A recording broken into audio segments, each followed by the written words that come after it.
Sometimes in life we just suffer. Sometimes it's from being totally withdrawn, or so much stress that we are totally anxious, or so tired that we are totally burnt out. But our current position is not our final destination.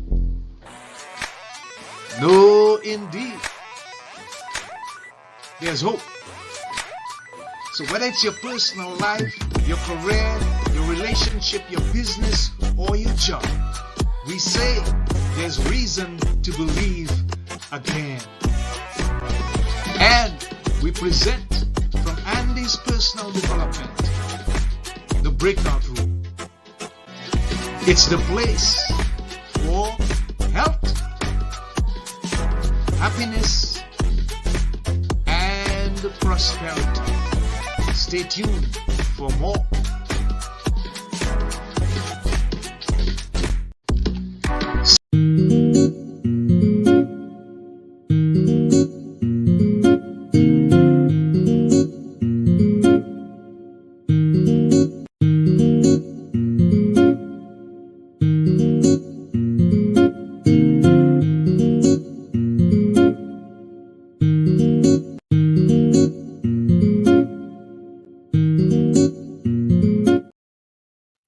Hi, and this is Andy of Andy's Personal Development, the podcast and the organization that is Christ centered and transformation driven. And today we are live in the breakout room with a special guest who's going to share some very valuable content and information with us today. This episode is entitled Stop Looking Externally, The Answers Are Within with Aneta Kuzma. So let me tell you a bit about our guest as she anticipates her entry in the studio.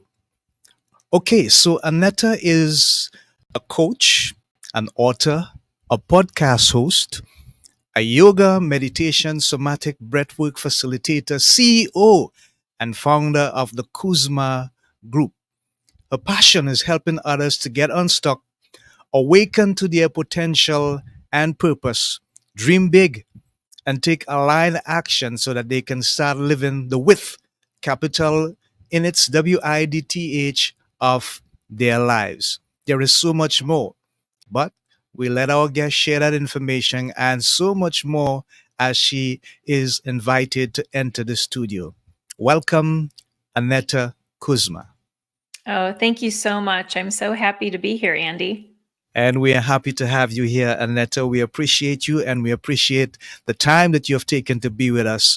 So tell us a bit about what this Kuzma group stands for and the overall holistic message that you want folks to get out of the work that you're doing currently and probably in the future. Yeah, thank you. I really started my company because I wanted to build a business and a company after I left corporate after 25 years that aligned all of my passions into one business.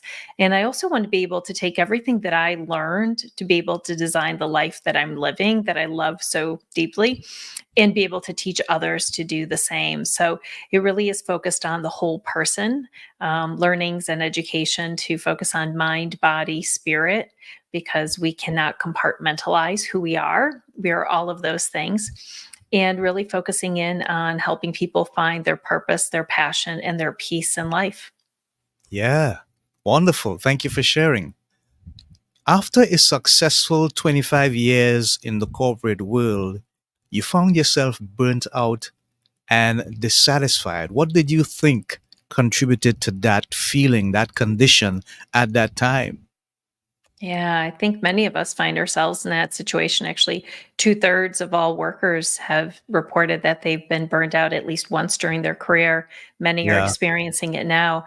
And I think it was just the continuous grind, pushing, even when my body was telling me I needed to rest.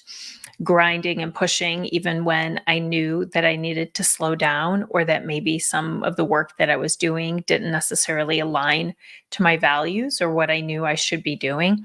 Hmm. All of these contributed to then not sleeping well, not taking good care of myself, not making time for self care.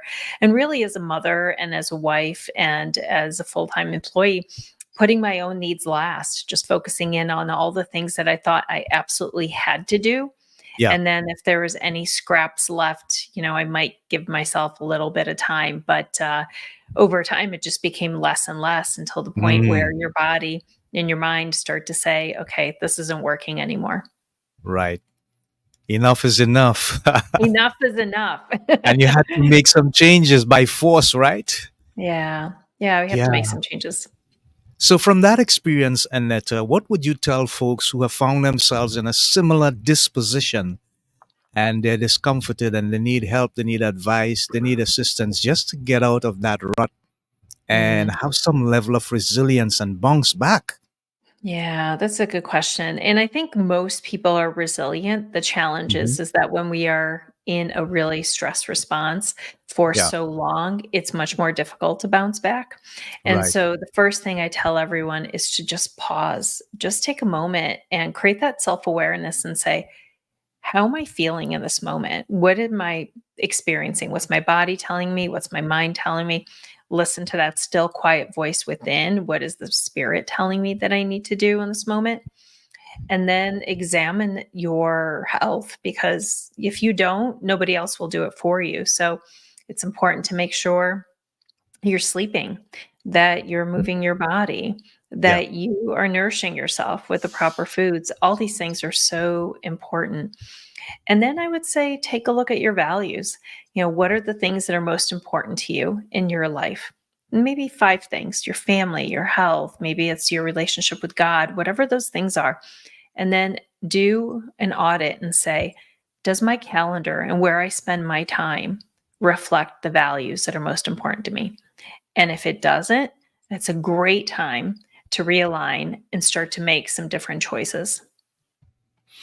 I love that you're using the term values quite regularly, and it sparks something in my mind.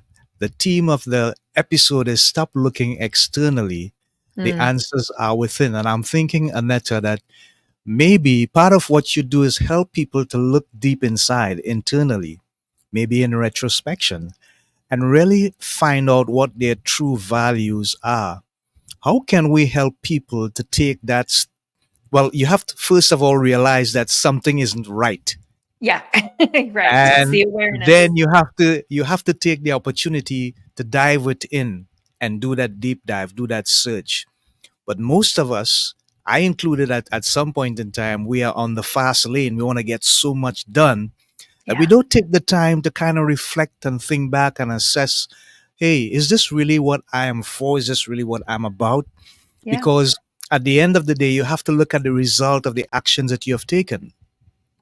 But how can you advise someone, Annetta, to slow the process down, take that time out, and really see if you can align your values with the things that you're doing from within so that it makes a difference? The results are going to be much better. yeah. It's a lot of things. First of all, most of us find ourselves in a situation where maybe we aren't aligned because Hmm. from the time that we are young, we really have been conditioned by our parents, by our guardians, by education, our folks in authority, maybe our first jobs. Those success metrics that are defined by society are usually the ones that we're using. How Yeah. well are you doing in school? What are your grades? Where are you going to school? Are you going to go to college, or did you find a job? How much are you making? What's your title? Did you get promoted? All of these things become these new milestones that we become conditioned to believe that we should be working towards. We believe these are the things that are important. And you couple that then with a pace of life that Hmm. doesn't allow us to be reflective, Yeah. that we believe we have to get all these things done because we are following these rules. And so it makes it really difficult for us to say, wait a second, am I on the right track? Am I even working towards the right goals? Yeah. And so the first step is really to say, let me just create a little bit of space. Let me take a moment and just pause. And that's why I think meditation has really been such a game changer for me. Right. The moment where I started to incorporate a daily practice of stillness, of reflection, of quiet, it has changed everything, because then you can go within and you can learn to listen to that still, quiet voice within. Whatever your belief system is, I call it God, other people call it, source, highest power, whatever you want to call it. For Yeah. me, when you are able to quiet and you are able to listen to that voice, so many answers come in, and you can get these downloads or these, cues or prompts or questions or just inner knowings and nudges. Everybody has a different experience with it, but I do believe that the silence and the quiet and the reflection is a great place to start. And then journal. Just allow yourself to sit and just start journaling what you're hearing, and you can come back and find, wow, I didn't even know that that was within me. Right. So I Yeah. love Yeah. writing too. I think it's a great practice. Yeah. Love that. Thank you for sharing, Aneta. Now, you are the host of the podcast entitled Live the Width of Your Life. I'm wondering, does the in its WIDTH stand for something specific in the message that you share in your podcast? Yeah, it's just the word. It comes from a quote by Diane Ackerman. And I heard the quote, and it really caused me to pause and to just Mm-hmm. reflect and ask myself, am I living every day as fully as possible, as wide Ah, as possible? Or yes. am I racing in one direction towards the Mm-hmm. next thing, towards the Okay. weekend, towards the trip, towards vacation, towards retirement, towards whatever it Mm-hmm. is, towards someday or one day? And this instead allows us to say, are you living each day wide, fully, intentionally, with purpose, with alignment, all of those things? And so the folks that come onto the podcast, I ask them what it means to live the with. And everybody has a different response, but all very similar in nature. Okay. And many of the guests were the ones that said, let me get off this hamster wheel of life. Let me do an audit and assessment of my life and make changes so that I Yeah. can live with purpose and passion and peace and live more intentionally. Okay, great. Wonderful. Thank you for sharing, Aneta. We appreciate that. Tell us about the writing. When did you discover you also had the propensity to write, and how did you embark on that progress? I think I've always known that I loved writing. I love the written form. I love books, and I always journaled. So I've always been journaling since I was a little girl and kept journals. It really was my way to connect with myself and just kind of Ah, get my thoughts together. you practice what And you preach. yes, and then I love to read, and so I'm just always loved to learn. And I thought, what is the book that I wish existed for me? And one of the Mm, things that I discovered with coaching my clients is that many of us read books. We consume a lot of self help books, and we have bookshelves filled with them, but we don't necessarily do a great job applying what it is that we are learning. And right. so when I wrote my book, which is also tied to the same name, Live the Width of Your Mm-hmm. Life, Yes. 365 daily meditations on living with Right. purpose, passion, and peace, I Mm-hmm. wanted to write it so it's a daily devotional. Every day, there is something new to read. And then there is either a journal prompt or a challenge so that you are taking action. So it should be thought provoking, helpful towards your own personal transformation, but then you have to do something, take an action with it. And then a year afterwards, I launched the journal that goes with the book, as many of my clients said, hey, I really would love, I'm journaling for the first time, maybe since middle school, and I would love to have a journal that actually had the prompts in it and some inspirational quotes so I don't have to keep going back and forth and copy the prompt again. So that's when I first started writing and I published my first book. Wow. Yeah, wonderful. Thank you for sharing. Sure. With the people that you work, including, well, highly successful people and entrepreneurs, do you give them something that is specific with regards to the breathing techniques in terms of how they can practice them on a daily basis to sort of slow things down and re-energize, revitalize, recalibrate their thought process? Is there something specific, a technique that you use? Oh, it's such a great question. So, breath work came into my life a couple of years ago. I've always known about breath work and done some breath work through yoga, which I've been practicing since the mid 90s. Yeah. And but somatic breath work and as a discipline and as a practice, and also I became a practitioner a couple of years ago. And one of the reasons that breath work is so powerful and impactful is that it's a great way to regulate our nervous system. Many of Mm, us are walking around with dysregulation. We are in that fight or flight or freeze or fawn state, the sympathetic nervous system, all day long, way too long. And breath work is a great way to move into the parasympathetic, the rest and digest. And so right. we do talk about breath work, and all of my coaching clients actually become members of my monthly wellness program. So I teach a morning class of yoga, meditation, and breath work 6 days a week. And so they have an opportunity to practice in a community with other clients. And it's been going on since March of 2020 during COVID when I first launched the morning classes. And it's been such a wonderful way for folks to connect to others, but also to hone in on their daily practice and to provide just a little extra accountability. People can join live, or they can also listen to the recordings that I send out every day. Yeah, wonderful. Wonderful. I'm reminded of a quote by an old Roman senator by the name of Publius Tacitus.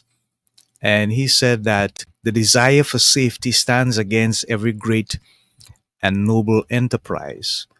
Mm. And one of the things that I see with regards to people is that they get themselves in comfort zones and think that once they are comfortable, that everything is going to work out, everything is going to be all right.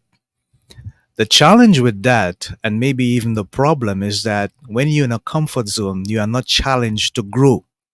You're not Right. challenged to excel. There's nothing there to force you to take actions out of your comfort zone. But how can we encourage people to practice the courage muscle, the courage muscle, so that they can get out of their comfort zones? Because I think sometimes it's a situation where they are fearful. There's limiting beliefs and doubts and their concerns. So, you know what? It's better I stay here where everything is nice and safe and it's going to be all right. But it does not give them the necessary next step that they need to go. How can we get them to make that change? And as written in your information, practice the courage muscle. Mm. Yeah, I think with any new habit, any steps towards a new identity, we have to take daily action. As Hmm. small as it needs to be, as imperfect as it is, as messy as it can be, Uh huh. choosing to just take that step every single day will give you the practice to build it. So even in the month of March, for example, in my book, it's all on courage. So there's a Okay. challenge every single day to do something just a little courageous. And it doesn't need to be big. We don't need to jump out of a plane or do something that is, very frightening, but it could Yeah. just be maybe posting something on social media, maybe doing a video if you've never done it. Maybe it's calling someone up that you haven't spoken to in a while. It doesn't have to be really big, significant risks or something that's very scary. It could just be something that makes you a little uncomfortable. But I will say that there has to be a strong why, because the comfort zone is really comfortable. And if you It is. don't have a It is. strong It why, is. It if you is. don't have a Yes. desire, Uh huh. you're not going to do it. And so it could be with anything, getting fit. It could be with starting a business. It could be with, making any sort of new change or forming a habit. Your why has to be so strong, because if your why is strong, you're much more likely to take action. If your Yeah. why is not strong, or you don't know what it is or haven't defined it, it's probably not going to happen. Wow. So it is important, therefore, Aneta, to find a way to identify and to define in detail with some level of intentionality what your why is. That is Yes. critical and crucial to the process, the entire process. I know that from my coaching experience. Let's switch gears a bit Sure. and look at the female entrepreneur. Mm, And the focus is on brand identity. Several years ago, we would have seen a struggle with female entrepreneurs. I don't want to put it in terms of a competitive scenario, man against woman or male against female versus each other. I don't think that's the right way to put it, but I think in terms of relevance, how do we get female entrepreneurs to recognize that no matter what their brand is, it is unique to them because we are all unique individuals in our own way, and yes. they can still be relevant and don't necessarily have to compete with the male identity? Mm. Or even with other females, I think, to be quite honest. Part of it really is being in community. I think as an entrepreneur, it can be very lonely. And it's very important to find your tribe. It's very important to find your group of community. I am in a business mastermind. This is year two. I just re enrolled. And meeting with these women every single week and supporting each other through the calls, through online, through, every time we get together for a retreat, it really has helped me so much. One, there's support. There's people who kind of help you stay accountable. There's people who support you in the things that you're looking to do, or emotionally, or even with the business, provide feedback. And so I would say, really find a community of people that you don't feel like you're in competition with. And then I always remind everyone is there are 8 billion people on the planet. Oh, You yes. alone, me, we're not going Mm, to serve every single person. right. And also, not everyone out there is for us. Mm-hmm. So much of what we do as individuals, as entrepreneurs, and actually in any industry, the chemistry, the connection, the is so important, and you're not going to have that with everybody. And when it's strong and when it works, it's going to be that much easier. I'm sure you know this from a coaching perspective, Andy. When you Yes. have a Yes. really strong connection and chemistry with the person you're working with, you build the trust faster. You're able to hold people accountable in a way that feels supportive. And so there is no competition. And it's so important to know your brand and to be authentically yourself. Just be yourself, and the right people will gravitate towards you. They will gravitate to your energy, they will gravitate to your message, to your experience, to your words. And the people that aren't for you, that's okay. There are plenty of other people, and maybe some within your own community, that they would gravitate towards instead. And that's fine. Like I said, we cannot take care of everybody. So they're really, when you think of it that way, I think it just removes this whole notion of competition. Mm, yeah. Thank you, Aneta. I understand that and I appreciate you sharing. Sounds really clear. In terms of the holistic individual, male or female, we basically would tell people about three or four things. All right. Number one, ensure that you have a good balanced diet, that you get in all the nutrients and the water and the liquids that the body needs.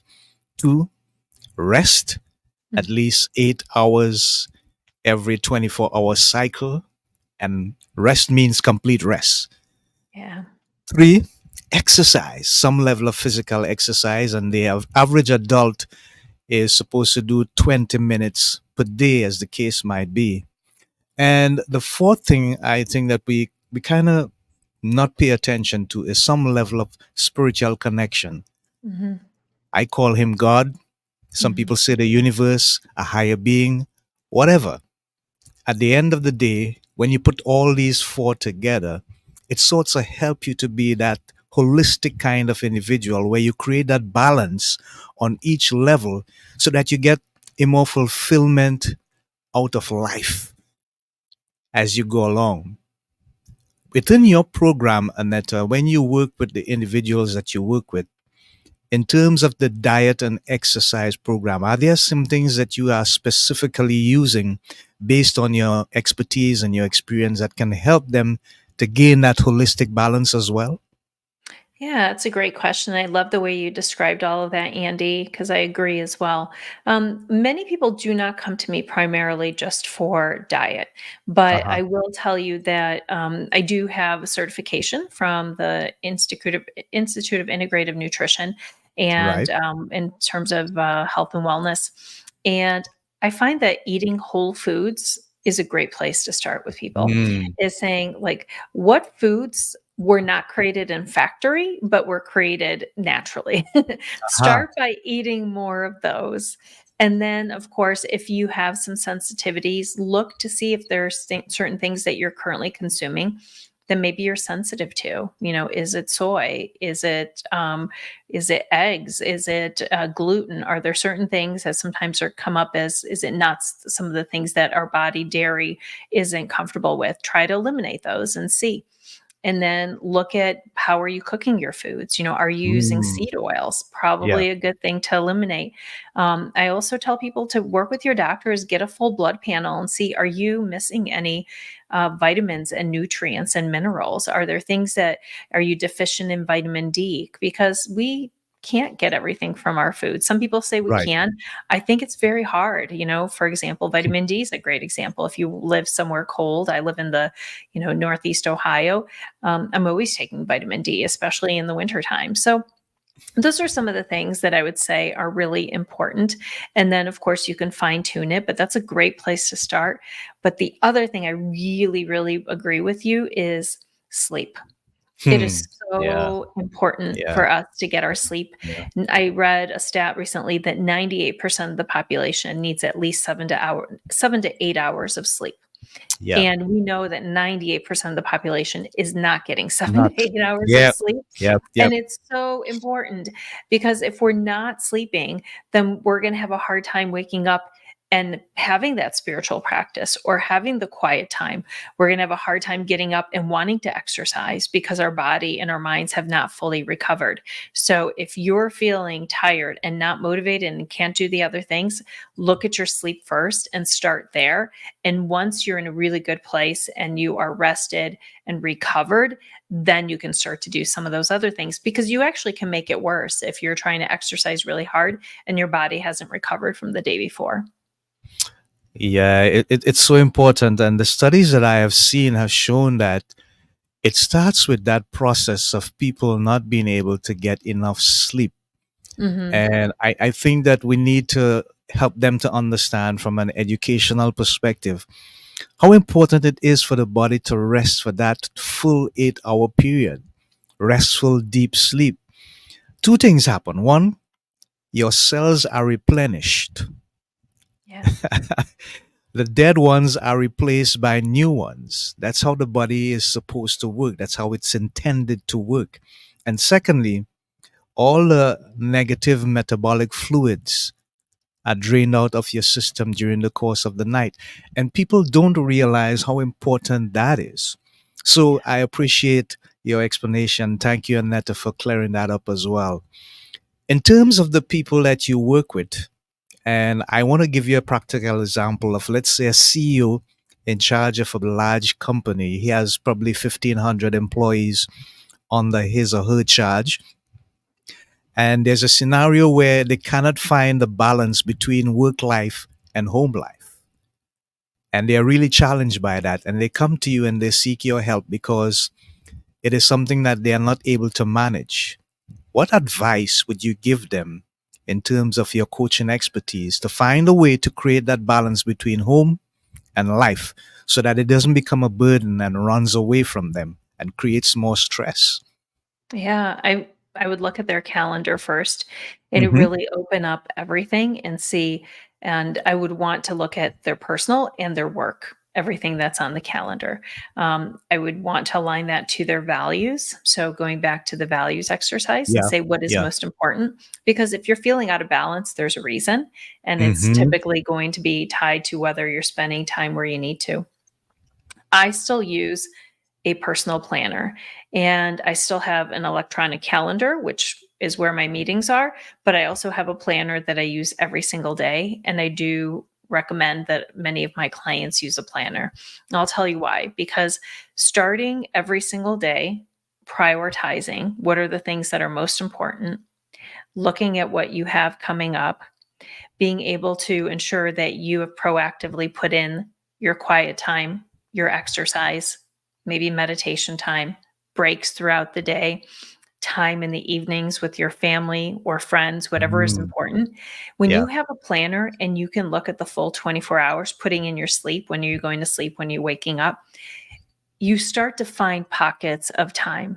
And if you don't, then you need to say, I probably need to reprioritize. I probably need to create some new healthy boundaries. And then we look into their day at work. What is important to you? Do you have enough time to do some critical thinking, to strategize? If you don't, you need to say no to some meetings. Do all your meetings need to be 60 minutes long?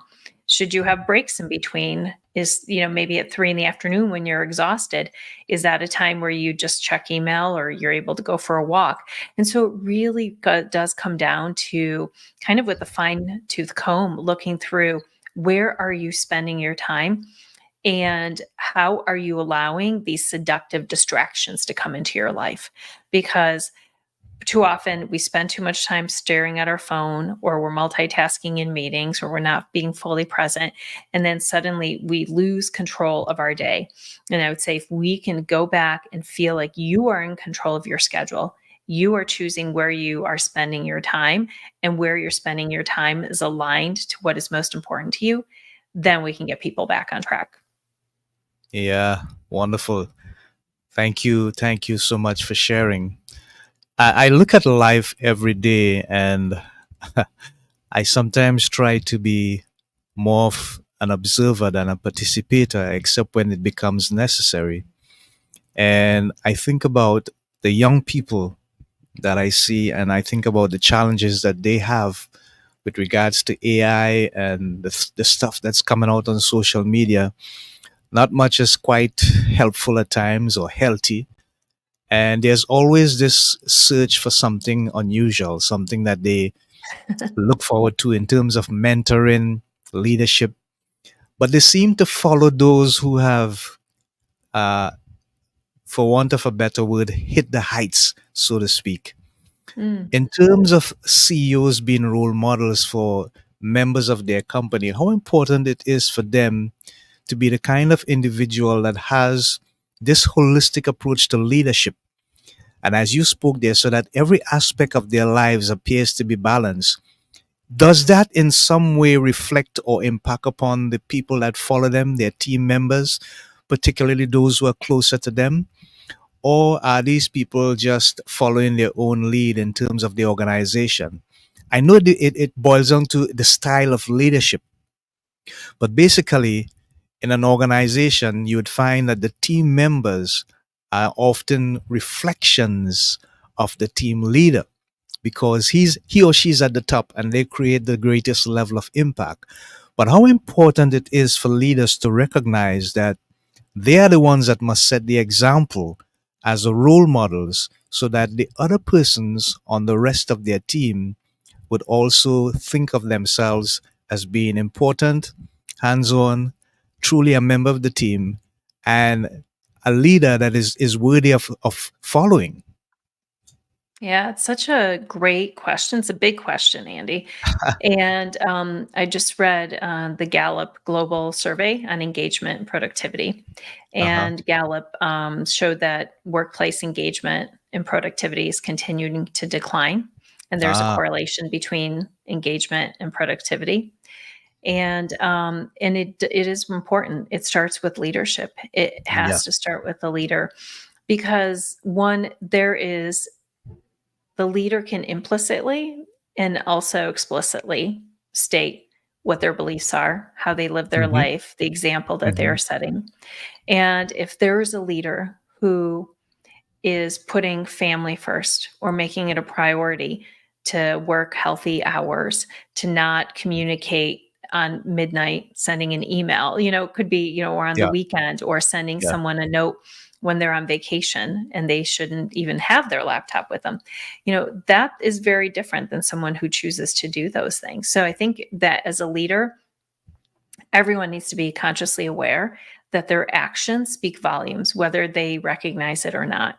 And so it's really important to say, what are the messages that I'm sending, either explicitly or implicitly? And do these align to what I want, what I really want? Is this intentional or not? So I think that that's very important. But there is also personal responsibility. I think the Hmm. other thing too is that each of us has to say to ourselves, what do I need in order to be the best version of myself at home or at Yeah. work? Yeah. And do I have the ability and the permission to do the things that I need to do within this organization? And that is a conversation to be had. Can I turn my notifications off at lunchtime or decline a lunchtime meeting because I'd like to sit in peace and eat my food and maybe walk a couple of times outside or take a couple deep breaths? You know, some people feel like they can, some people feel like they cannot. Um, so each of those things is really important. It's as a leader being aware, but then also as an individual saying, what do I need? And can I have that conversation with my leader to ensure that if I need to set some boundaries for myself, that they would be supportive? Yeah. Thank you very much for sharing. I appreciate that, Aneta. In terms of mentoring, are you doing any current mentoring programs with regards to, let's say, for example, there are a bunch of people in your area, young people, they're involved in the community and they're doing development work and so on. And you see some level of potential within them that you can share stuff with them that you have learned, that you've experienced, that you see would be vital for their development as they look toward the future. Some of the guests that I have on, they have specific mentoring programs. They choose people from the community or maybe online, and they engage in programs where they share their expertise and their leadership abilities and so on. Are you involved in any of those mentoring programs, either in your area or online? Yeah, so I do a lot of informal mentoring with young adults. So I've always had, since the beginning of my coaching business, young adults that I work with. And so it's not a formal program, but it's Hmm. people that have reached out or that I proactively reach out to and say, I think that I would love to mentor you. There is something Wow. that is so rewarding Yes. working with young adults who are committed to their personal growth, who are committed to maybe doing life a little bit differently. And there is nothing more rewarding than being able to work with them over many years, 5, 6, 7 years, and seeing them progress. And see where they started off and where they are able to go. And of course, I work with most adults that are, Hmm. mid-age and older, but there's something awesome being able to work with someone who hasn't even started maybe their work career, that's still in school. Yeah. And they're Yeah. asking these questions and making these decisions at a very young age. I can't even wait to see what they do. And so many of them are doing so many amazing things where you're like, wow, I can't believe that, you're 21 and you're doing all this amazing work, or that you're 25 and you have this full-fledged business for the last 5 years. So to answer your questions, I do. And there is a local organization that I'm looking to get more involved with. It's called College Now, which Hmm. also is a more formal program focusing in on young adults who are first generation going into college. So that's another one that I'm looking to get more involved with currently. I applaud you, Aneta. That sounds really good. Wonderful, wonderful. So, on that note, what does the future look like for your organization in terms of plans going forward? Reaching out to the public more, doing more for your clients, even the improvement of that mentoring program that you're speaking about. Is there a clear vision for the future? Things that you really want to accomplish more than you are doing right now? Yeah, I think the next level is scaling. And so the foundation of what I've built with one on one coaching, with corporate programs, with the wellness programs, with the retreats, the books, the podcast, I want to expand more into speaking. I would love to Uh-huh. be able to do more speaking engagements and more formal on stages, continue to write books, and really go deeper on helping to impact and influence corporate cultures. I love working one-on-one with folks, but that is one person who then, of course, can send a ripple effect in their family and at work. Yeah. But when you're able to work within an organization and impact leadership and then impact culture, it's so rewarding because you know that you're making a bigger impact and you're able to scale in a way that is much harder to do one-on-one. So I think that that will continue to be the next level that I look to work on in my business. Yeah. Thank you for Mhm. sharing. Sounds good. Sounds like something to look forward to. Appreciate that. In terms of what you see happening in the world today, and with regards to the challenges that so many people have, which, in terms of, I have a pet peeve. Let me put it to you this way. I have a pet peeve. I think that we don't take time to appreciate the simpler things in life enough. I don't think that people really do that. You know, Deepak Chopra once said that he looks at the race that we run every day, and as humans, we tend to be more human doers than human beings. And it Mhm. makes so much sense. We always busy running here, going there, doing this, trying to accomplish one way or the other.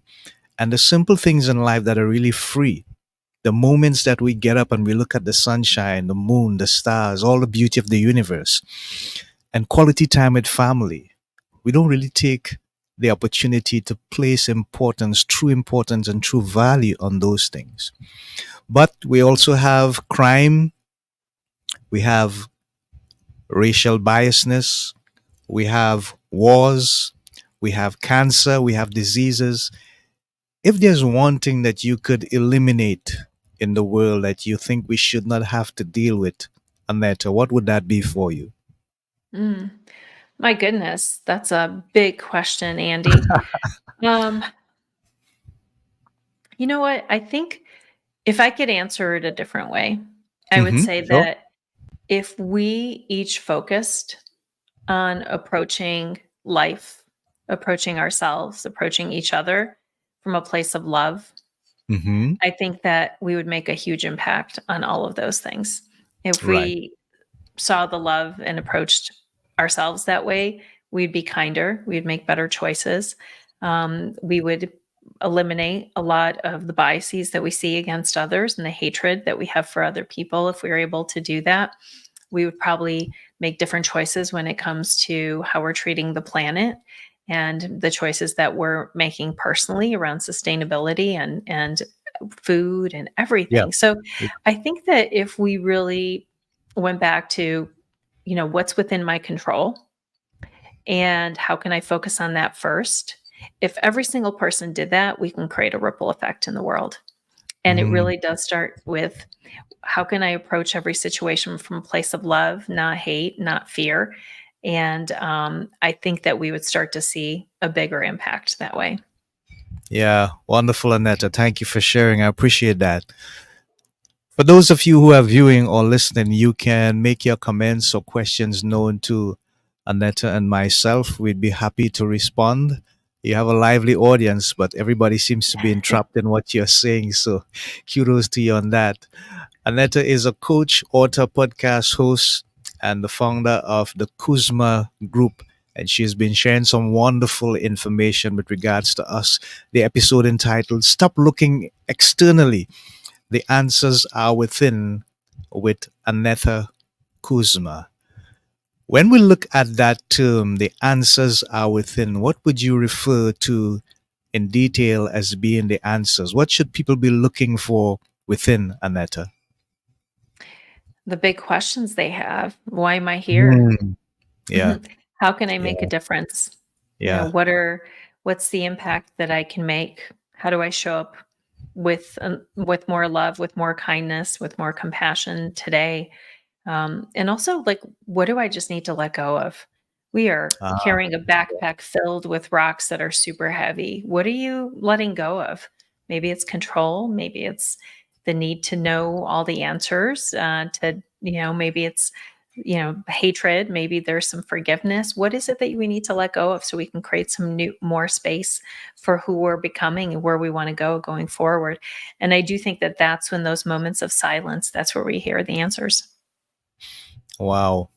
That's impactful and insightful. Thank you for sharing, Aneta. We appreciate that and we appreciate you.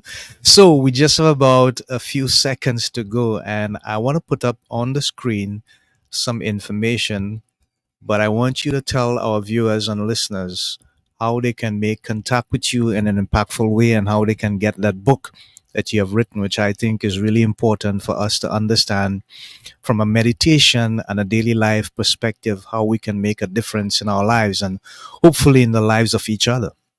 Yeah, thank you so much for the opportunity to share. I think my website is the easiest way for folks Hmm. to come, and it's akuzmagroup.com, the letter Yeah, A, and then yeah. KUZMA. And I have links to the book. I have links to the podcast, to my coaching programs, to all other programs and services. I'm doing a retreat in Portugal in September. So we know we didn't talk about that, but I do retreats often, international and domestic. Those are a wonderful way to do some quick transformation. And the book is actually, if you have the Kindle app, I lowered the price for the Kindle version to just 99 cents. And that's for people who prefer to read on their phone. You just want to read it every single day, Hmm. or you're traveling, you don't want to carry a book with you. It's a Yeah. great economical way to get a hold of the book. And you can also do paperback and hardcover. And you can find me on all the channels. I post pretty regularly. So I would love for you guys to become part of the community. There you have it, folks. Thank you, Aneta, for sharing. If you need to make contact with her, the one on top, akuzmagroup.com, is the main website that you can check to make contact with Aneta.